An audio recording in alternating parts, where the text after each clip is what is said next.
Bonjour à tous, dans cette vidéo nous allons parler de la blessure de Nick Best qui s'est déchiré le grand dorsal sur une tentative de record du monde dans sa catégorie.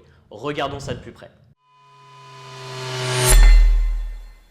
Pour ceux qui ne connaissent pas Nick Best, il s'agit d'un compétiteur strongman qui a gagné pas mal de compétitions. Il a également eu de très belles performances au sein des différentes fédérations de strongman, dont la première place au All American Strongman Challenge, 6e place au World Strongest Man et 2e place derrière Brian Shaw au Strongman Super Series. Bref, c'est un monstre. Il fait aussi du powerlifting et récemment, il s'est arraché le grand dorsal sur un deadlift, le dernier mouvement de sa compétition pour une tentative de record chez les plus de 50 ans. On a la vidéo et c'est vraiment impressionnant de voir le grand dorsal lâché en plein effort. Ça donne clairement pas envie. Je ne sais pas si c'est une rupture totale ou partielle, mais d'après la vidéo, je doute qu'il ait encore des fibres attachées et je ne pense pas qu'il pourra s'en sortir sans une opération rapide pour réattacher le muscle. Si vous êtes déjà blessé en musculation, laissez un commentaire ci-dessous.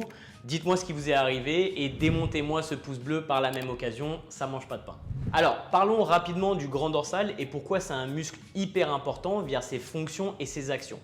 On essaiera ensuite de comprendre ce qu'il s'est passé et pourquoi il peut y avoir autant de tension sur un muscle qui n'est pas considéré comme moteur sur le deadlift par pas mal de gens. Un peu d'anatomie d'abord, le grand dorsal ou latissimus dorsi en latin a 5 origines que l'on peut identifier. La partie basse de la scapula, les côtes numéro 9 à 12, la partie supérieure du pelvis, les vertèbres T7 à T12 de la colonne vertébrale et le fascio-thoraco-lombaire qui s'insère lui-même sur les processus transverses des vertèbres lombaires. Le latissimus dorsi s'insère sur l'humérus au niveau du sillon intertubulaire qu'on appelle parfois gouttière bicipitale, juste ici.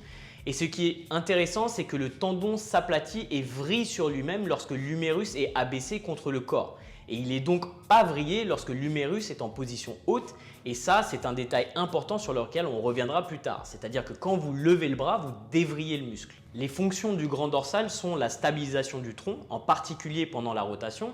C'est la raison pour laquelle il intervient beaucoup dans des sports auxquels on ne s'y attend pas forcément, comme la boxe par exemple. Julian Marquez, un combattant de l'UFC, s'est même arraché le grand dorsal pendant un combat. Tout ce que je vais vous montrer est issu de notre formation Bayesian France. Si vous voulez en savoir plus, le lien est en description. Les actions principales du grand dorsal sont l'adduction de l'épaule, la rotation interne de l'épaule, la rétraction scapulaire, la dépression scapulaire et l'extension de l'épaule. Et c'est justement sur ce dernier mouvement que le rôle du grand dorsal est particulièrement important lors du deadlift. Lorsque vous tirez à partir du sol, vous mettez votre grand dorsal en tension pour qu'il puisse stabiliser le tronc et garder la barre dans la bonne position le plus proche possible de vous pour optimiser les bras de levier. Et au cours du mouvement, vous allez avoir un mouvement d'extension de l'épaule entre le démarrage de votre mouvement et la fin du mouvement. Donc quand vous venez tirer 372,5 kg comme notre ami Nick, il y a beaucoup de tension sur votre grand dorsal,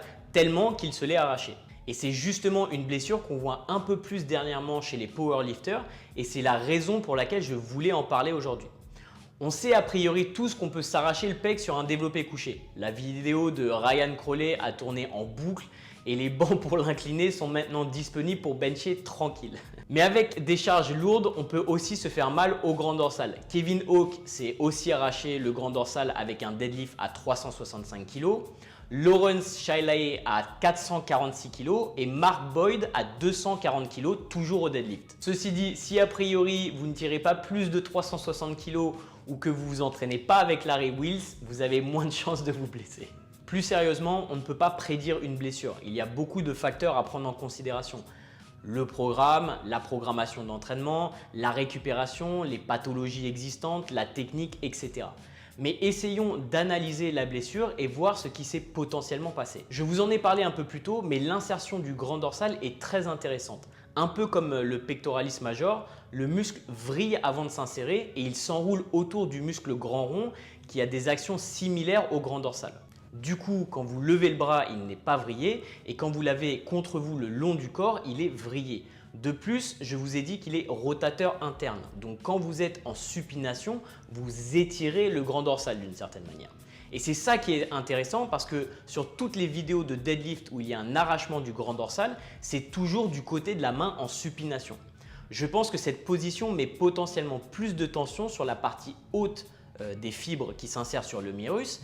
Et s'il y a une petite partie qui se déchire, avec la tension des 370 kg, le reste part avec. C'est un peu comme une nappe en tissu. C'est très difficile à déchirer, sauf si vous mettez une petite encoche avec le ciseau et là, c'est tout de suite plus facile. Et c'est la même chose pour le pec. C'est toujours le haut de l'insertion qui lâche, celle des fibres basses du pec, puisqu'il est aussi vrillé avec une insertion en U sur l'humérus. Donc il avait peut-être une petite blessure avant ce jour-là, ou son muscle n'avait peut-être pas récupéré suffisamment de son protocole de peak week pour sa compétition.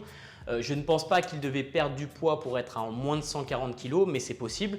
Et s'il n'était pas assez réhydraté, qu'il était fatigué du déplacement, etc. Bref, c'est souvent des raisons multiples qui conduisent à ce genre de blessure, donc je ne fais que spéculer en gros. Comme je vous l'ai dit, c'est très difficile de savoir pourquoi. Et même si je déconseille la prise mixte si vous n'en avez pas besoin, vous avez peu de chances de vous faire un grand dorsal sur un deadlift, donc pas d'inquiétude. Si vous voulez plus de vidéos où j'analyse des blessures, dites-le moi en commentaire. Je dois aussi vous parler de ma blessure, comme je vous l'ai promis. Je vous prépare une vidéo là-dessus. N'oubliez pas de vous abonner si ce n'est pas déjà fait. Appuyez sur la cloche des notifications, vous connaissez la chanson. Et je vous retrouve dans la prochaine vidéo. Ciao!